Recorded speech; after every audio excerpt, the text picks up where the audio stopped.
भगोड़ा हीरा कारोबारी मेहुल चोकसी आखिरकार बेल्जियम में गिरफ्तार कर लिया गया है। यह गिरफ्तारी भारत के अपील पर की गई है और इसे पंजाब नेशनल बैंक यानी कि पीएनबी घोटाले से जुड़ा एक बड़ा कदम माना जा रहा है।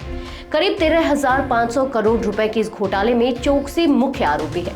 चोकसी पिछले 7 सालों से भारत से फरार था और बेल्जियम में अपनी पत्नी प्रीति चोकसी के साथ रह रहा था, जो कि बेल्जियम की नागरिक है।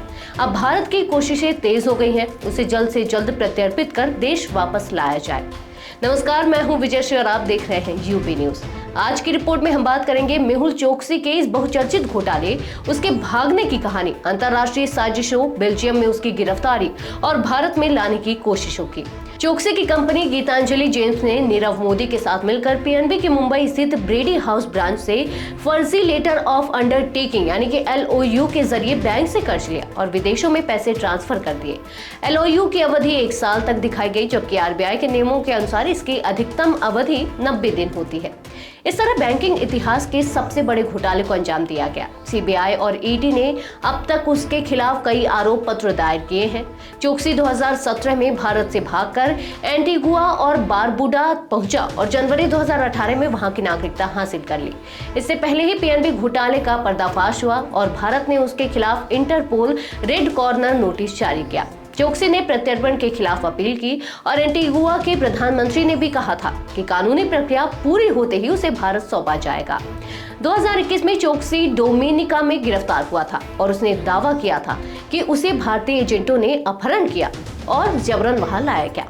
उसने एक हंगेरियन महिला बारबरा जबारिका पर हनी ट्रैप रचने और अपहरण में शामिल होने का आरोप लगाया। बारबरा ने अपने ऊपर लगे सभी आरोपों से इनकार किया और कहा कि चोकसी ने उसे राज नाम से दोस्ती कर झांसे में लाने की कोशिश की थी। बेल्जियम में उसकी गिरफ्तारी इस वजह से हुई क्योंकि उसने वहां की सरकार से रेजिडेंसी कार्ड प्राप्त करने के लिए गलत जानकारी दी। उसने एंटीगुआ की नागरिकता छिपाई और कैंसर की लाश के बहाने स्विट्जरलैंड भागने की योजना बना रहा था। लेकिन इससे पहले ही 12 अप्रैल 2024 को उसे गिरफ्तार कर लिया गया। भारत और बेल्जियम के बीच प्रत्यर्पण संधि है, जिसके तहत धोखाधड़ी जैसे मामलों में अभियुक्तों को प्रत्यर्पित किया जा सकता है।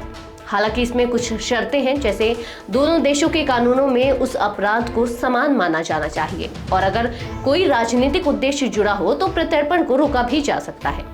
चोकसी की भारतीय नागरिकता को लेकर स्थिति अस्पष्ट है क्योंकि उसने एंटीगुआ की नागरिकता ली है, लेकिन भारत ने अब भी उसे अपना नागरिक माना है।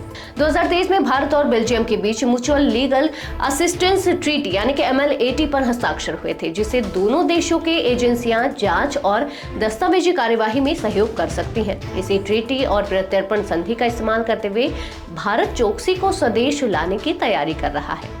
तो यह थी हमारी आज की खास रिपोर्ट। आपको ये कैसी लगी, अपने विचार हमसे साझा करें। इस वीडियो को लाइक और शेयर करें, साथ ही चैनल को सब्सक्राइब करें। यूपी न्यूज आपके लिए लाता रहेगा देश विदेश से जुड़ी ऐसी ही तमाम खबरें। तब तक के लिए धन्यवाद।